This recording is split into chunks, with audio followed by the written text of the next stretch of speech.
একদিন বাদশাহ রাজসভায় সকলের সামনে তার অসুস্থতার কথা ব্যক্ত করেন। শুরুতেই তিনি খুতবা প্রদান করেন। নাহমাদুহু ওয়া নুসাল্লি আলা রাসূলিহিল কারীম। আম্মা বা'দু ফাআউযু বিল্লাহি মিনাশ শাইতানির রাজীম। বিসমিল্লাহির রহমানির রহিম। লাইন শাকারতুম লাযীদান্নাকুম ওয়া লাইন কাফারতুম ইন্না আযাবি লাশাদীদ।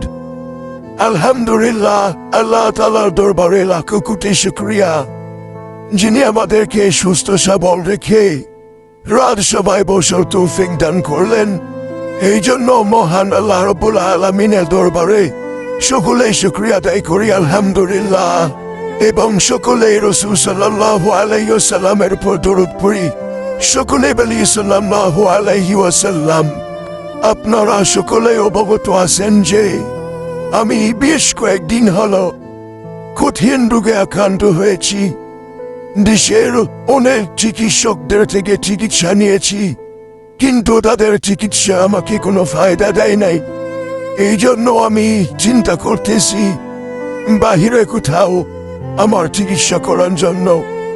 এই জন্য আমি আপনাদের থেকে পরামর্শ নিব।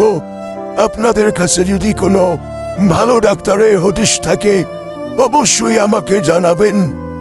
আপনারা সকলেই আমাকে পরামর্শ দিয়ে উপকৃত করবেন। এই জন্য আমি সর্বপ্রথম মন্ত্রীর কাছে পরামর্শ চাইব। আপনার কাছে কি কোনো ভালো ডাক্তারের হদিশ আছে? আমাকে একটু জানাবেন। মন্ত্রী সাহেব, আপনি কিছু বলেন।